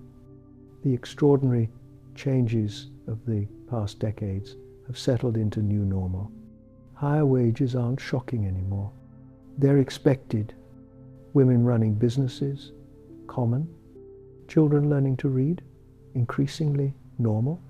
The revolution that failed at Smithfield succeeded in daily life through 1,000 small changes, through the simple refusal to go back, through adaptation and necessity and the recognition that the old ways don't work anymore. You think about the Italians and their hospitals, their study of disease, their questioning of old assumptions. That's spreading too. New ways of thinking, new approaches to old problems. Because the plague taught everyone that catastrophe can happen, that the world can end. And if the world can end, then maybe the way things have always been done isn't sacred. Maybe change is possible, maybe necessary. This winter is mild, good thing, because you're feeling your age. Your back aches more. Your hands are stiff in the mornings. You're slowing down.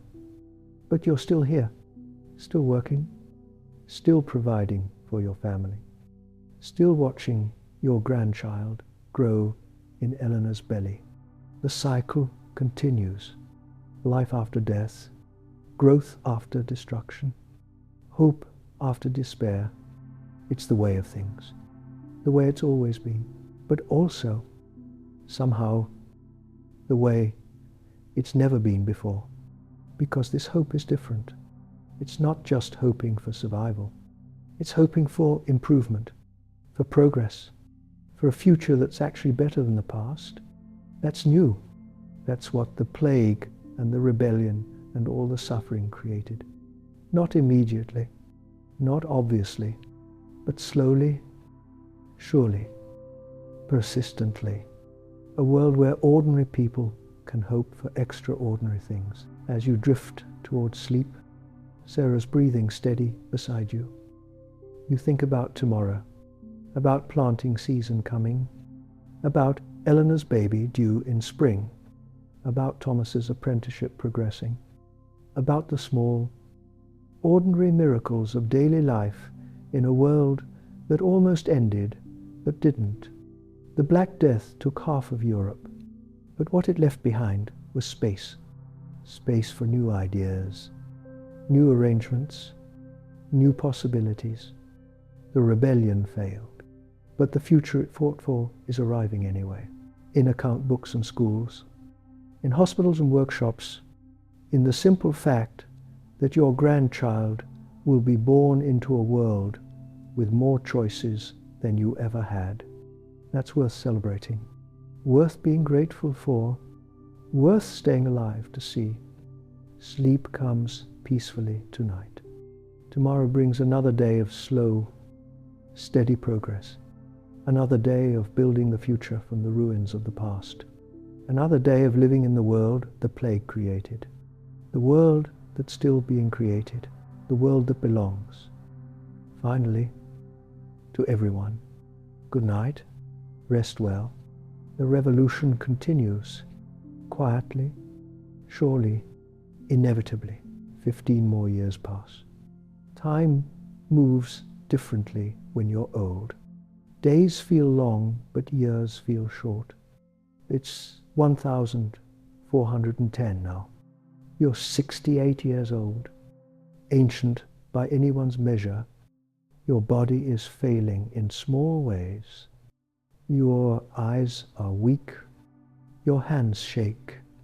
Your legs don't carry you as far as they used to, but your mind is still sharp, and you've lived to see things you never imagined. Eleanor's child, your granddaughter, Mary, is 15 now. She's beautiful, smart, confident in a way that would have been impossible for a girl of her class before the plague.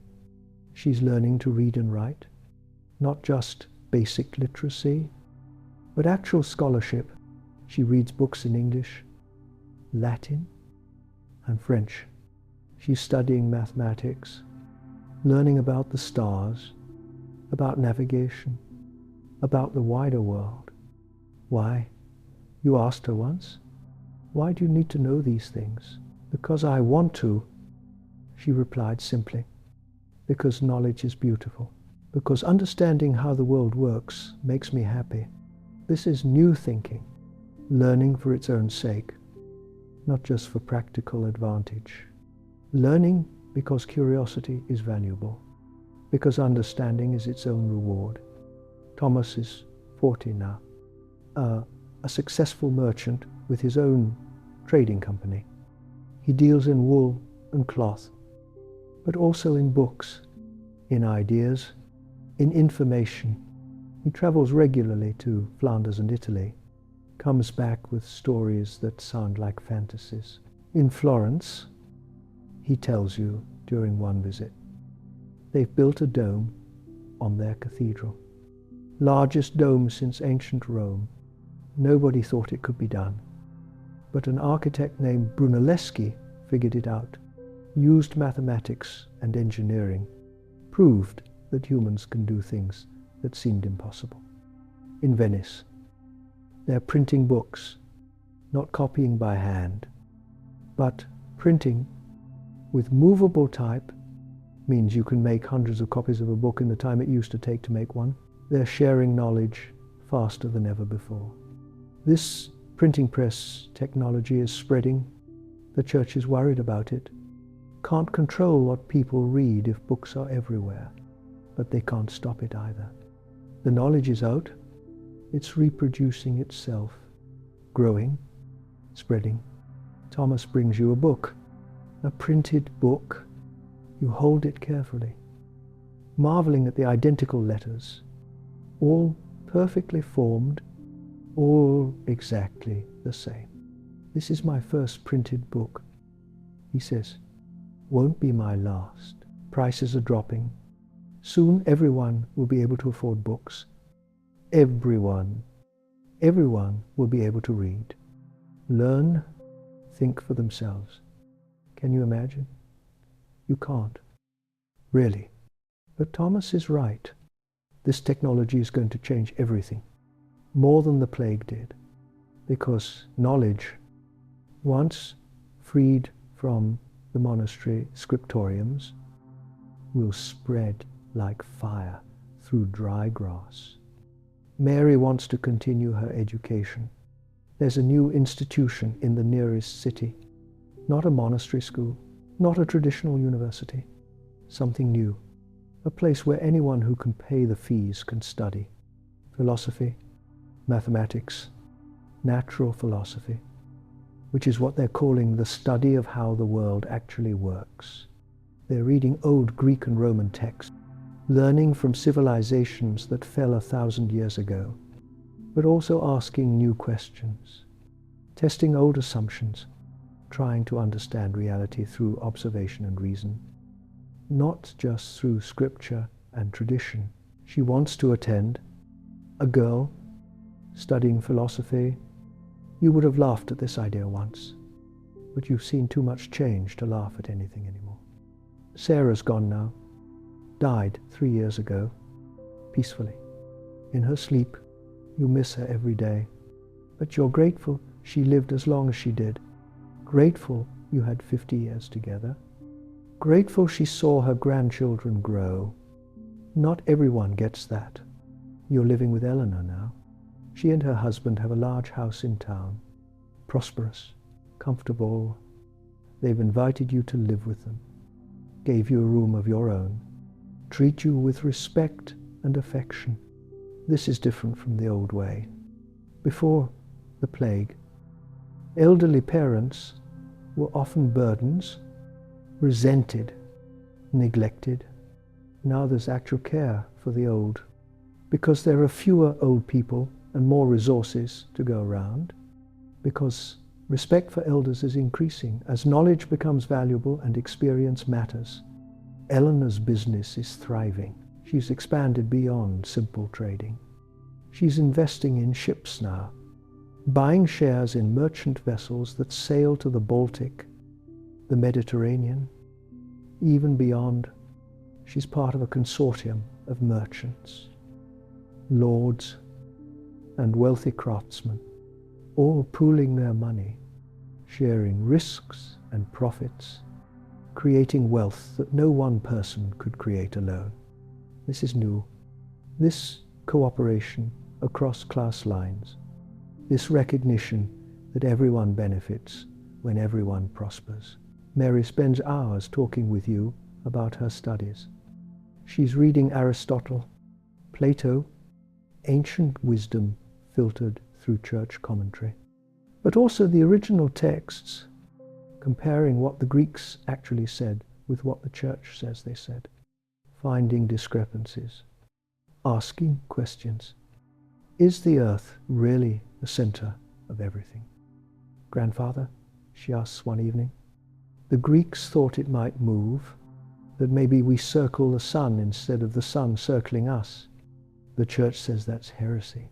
But mathematically, it makes more sense. Dangerous thoughts, but she's not afraid to think them, because she's grown up in a world where questioning is becoming normal, where observation matters as much as authority, where you can say I don't know and then try to find out. You're sitting in Eleanor's garden on a warm summer evening. Mary is reading to you from a book of poetry, Chaucer, written in English, not Latin, not French, English, the language of common people elevated to literature, the Canterbury Tales. She says, about pilgrims traveling to Canterbury, all different kinds of people, knights and millers and merchants and wives, all telling stories, all getting to speak, all mattering. It's beautiful. You listen to the words, funny, wise, human, stories about people like you, like Sarah, like everyone you've ever known, important enough to write down, important enough to remember. The plague appears in the background of these tales, present but not overwhelming. A fact of life, not the only fact of life, because England has learned to live with plague. It comes back every few years, kills some people, then recedes. It's tragic but no longer apocalyptic, because of quarantines, because of better sanitation, because people understand. Finally, that disease has patterns, that you can protect yourself through knowledge and precaution. The village you grew up in is mostly empty now.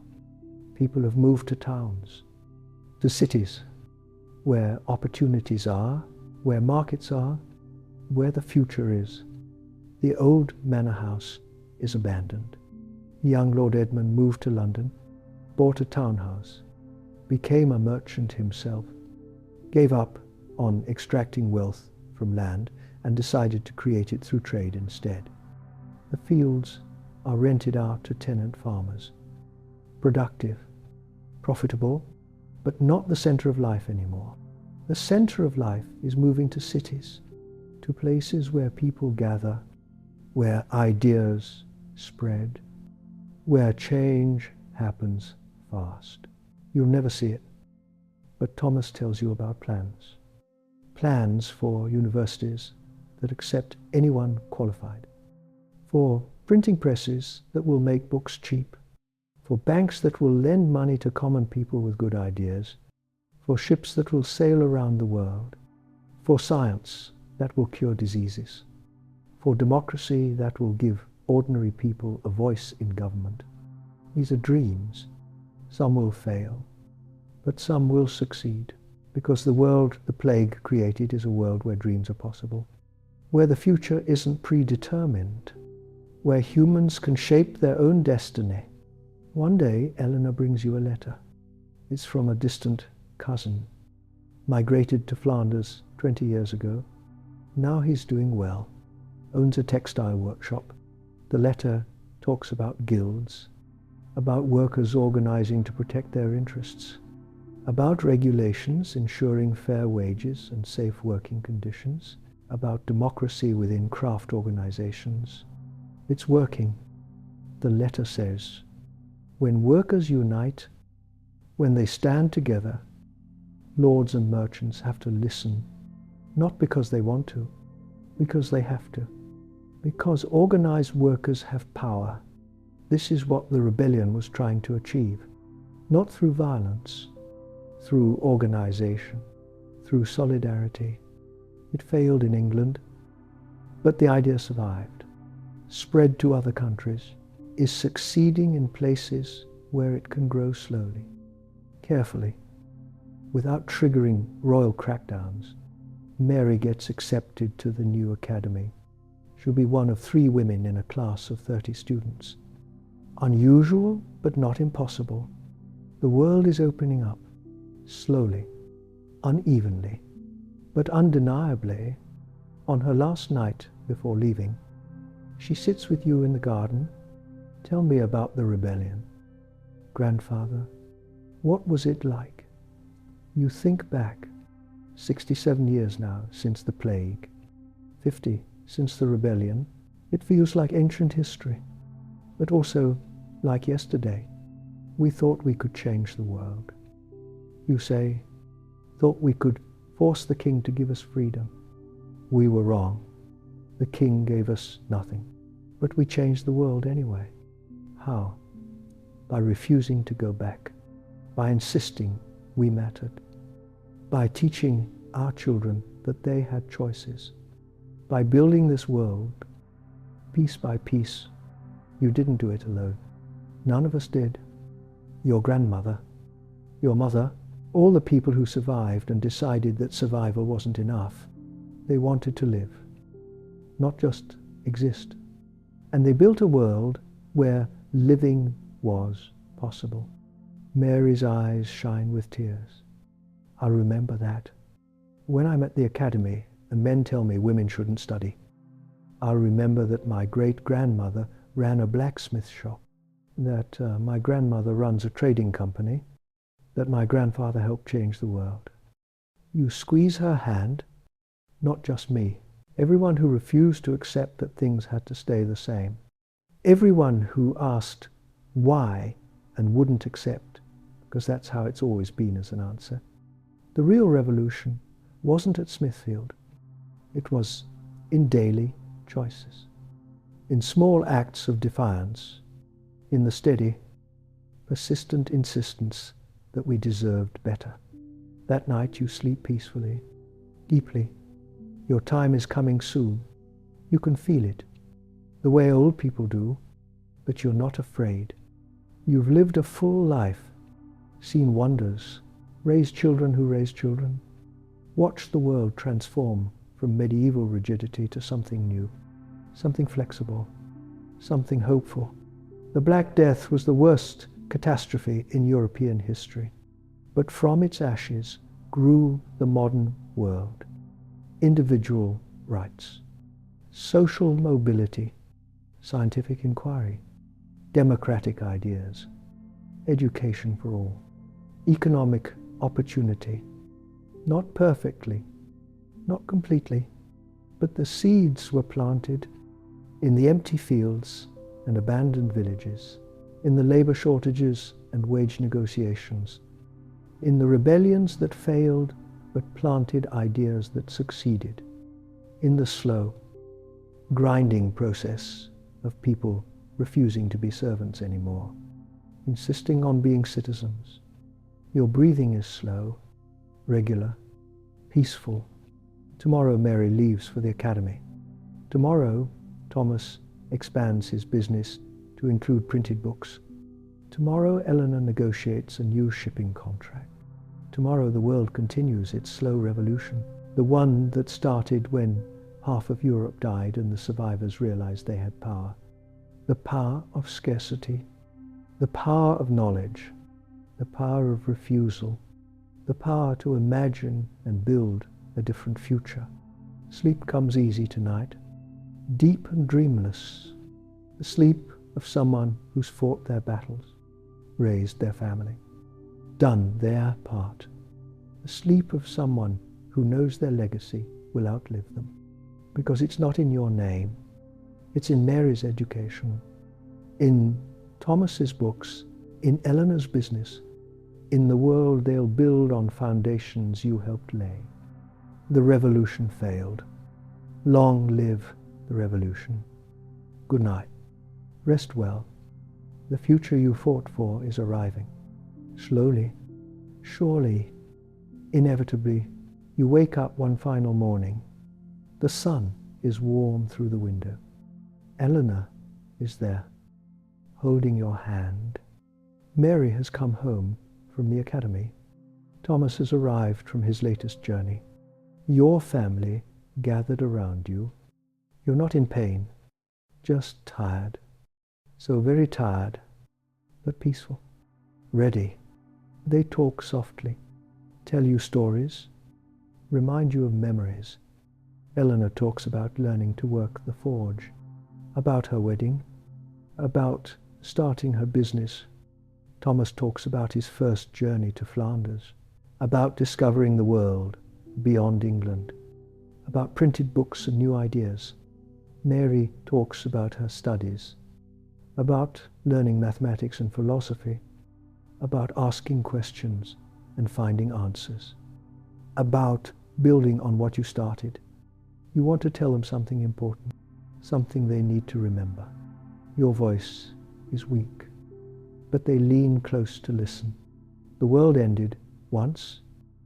You say, when the plague came, everything we knew died, but we didn't. We survived, and we built something new, better, not perfect, but better. You pause, gathering strength. Never forget that change is possible, that the way things are isn't the way they have to be, that ordinary people working together can transform the world. They nod, tears streaming down their faces. We won't forget. Grandfather, Mary says, We'll keep building, keep changing, keep making things better. You smile. That's all you wanted, for them to continue, to keep pushing, to refuse to accept that anything is permanent except change itself. Your mind drifts back across the years, to the village you grew up in, to the plague that killed everyone you knew, to the hunger and fear and desperation of those early days, to Lord Edmund and the wage negotiations, to Margaret and her independent business, to Wat Tyler and the march to London, to the burning palace and the broken promises, to Sarah and 50 years of partnership, to Eleanor and Thomas growing up in a new world, to Mary and her books and her questions. All of it, the whole journey, from serfdom to freedom, from helplessness to power, from ignorance to knowledge. It happened, impossible as it seemed. It happened outside the window. You can hear the sounds of the city. Merchants calling their wares, craftsmen hammering in workshops, children playing in the streets. The sounds of life, of commerce, of ordinary people living extraordinary lives, lives that would have been impossible 70 years ago, but are normal now, because the world changed, because half the population died and the survivors refused to go back to the way things were, because catastrophe created opportunity, and people, ordinary people, were brave enough to seize it. Your breathing is slowing. The light is fading, but you're not afraid. You've lived long enough to see the future, to know that the sacrifices weren't wasted, that the struggle mattered, that the world you're leaving behind is better than the world you were born into. Eleanor squeezes your hand. We love you. Father, thank you for everything. You want to say you love them too, but the words won't come. So you squeeze back, gently. One last connection, one last touch. Mary is reading softly. Poetry, Chaucer, the Canterbury Tales, the voices of pilgrims traveling together, different people, different backgrounds, all on the same journey, all mattering equally in the story. It's fitting. Your journey is ending, but theirs continues. The pilgrimage toward a better world, toward justice and knowledge and dignity for all. It's a long journey, longer than one lifetime, but someone has to walk it, and they will. You know they will, because you raised them to believe that change is possible, that the future belongs to those brave enough to imagine it and work for it. Your eyes close, the sounds of the city fade, but you're still aware, still present, still holding on for one more moment, one more breath, to feel the warmth of the sun, the love of your family, the peace of a life well lived. The Black Death came. It took everything.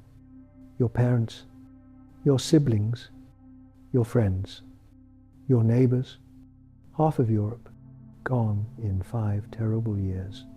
But it couldn't take everything. It couldn't take human resilience, human hope, human determination to survive and thrive and build something better from the ruins. That survived.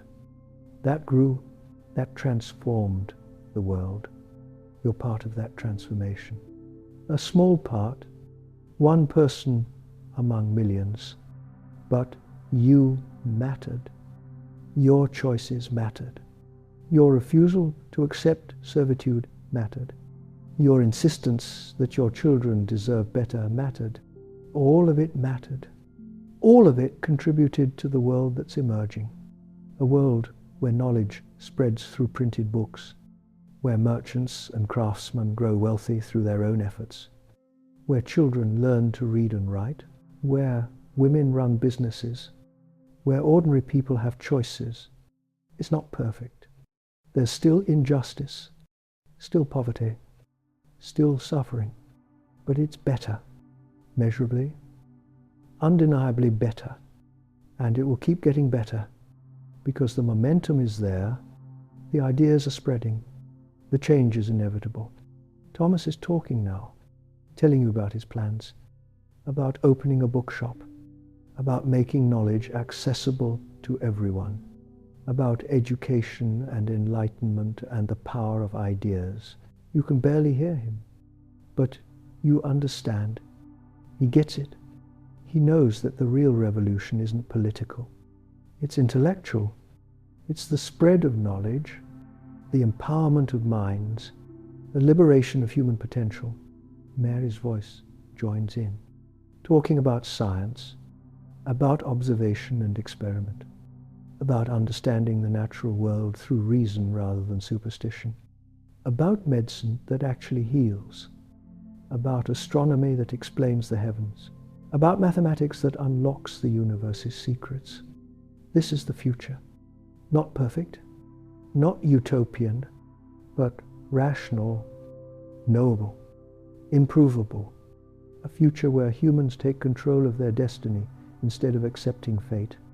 Eleanor's voice, softer, more personal, talking about love, about family, about the simple joys of daily life in a world that allows joy, about grandchildren growing up safe and fed and educated, about ordinary miracles becoming ordinary.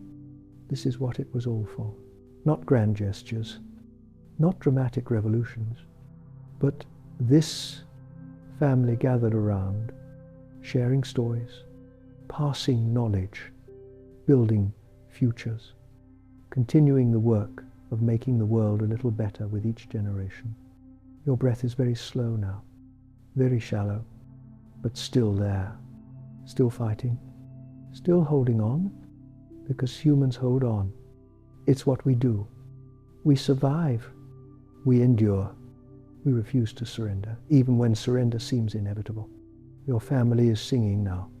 An old hymn, one you remember from childhood, from before the plague, when the world was different, when life was harder but simpler, when the future seemed predetermined and unchangeable.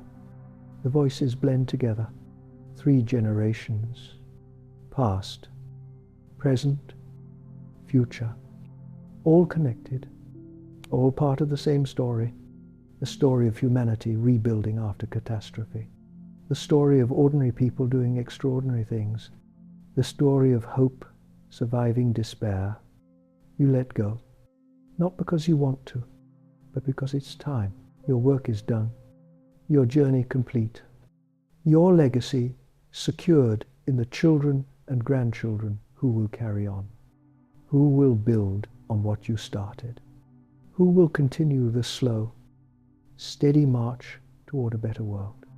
The light fades completely, the sounds disappear, but there's no fear, no regret, only peace, deep, profound peace, the peace of someone who survived the unsurvivable, who built a life from ruins, who saw their children thrive, who contributed in their small way to transforming the world. The Black Death killed half of Europe, but it couldn't kill hope, couldn't kill progress, couldn't kill the human spirit. That survived, that endured, that triumphed in ways no one expected. You're gone now, released, at peace, but your impact remains. In Mary's questions, in Thomas's books, in Eleanor's business, in the world they'll continue to build. The revolution that failed at Smithfield succeeded in living rooms and workshops and schools, in daily choices and small rebellions, in the persistent refusal to accept that things couldn't change. Your family sits in silence for a while, grieving, but also celebrating, because you lived a full life, saw wonders, made differences, left the world better than you found it. That's all anyone can ask for. That's everything. Outside, the city continues. People working, Trading, learning, living the world you helped create, the world that emerged from plague and rebellion, the world where ordinary people matter, where knowledge spreads, where the future is open. Your body lies still, but your legacy lives on. In laws that protect workers, in schools that teach children, in books that spread ideas, in the simple fact that serfs became citizens, that the impossible became ordinary, that the world changed because people refused to accept it couldn't. Sleep now. Rest completely. Your journey is over, but the journey continues. The pilgrimage toward justice and knowledge and dignity, the slow revolution that changes everything while appearing to change nothing, the transformation that started with catastrophe and ends with hope. The Black Death ended 70 years ago, but its effects continue, will continue for centuries, in the world it destroyed and the world that rose from the ruins, better, freer, more human. You were part of that.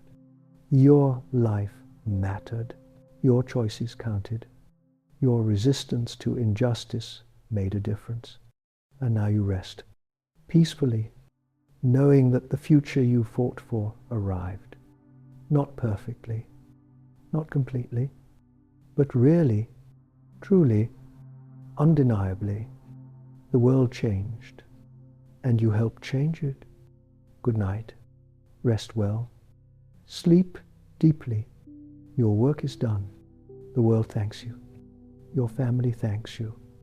History thanks you for surviving, for resisting, for building, for hoping, for refusing to accept that the world couldn't be better. It can be better. It is better. It will keep getting better because of people like you. Ordinary people who did extraordinary things, who lived through catastrophe and built something beautiful from the ruins.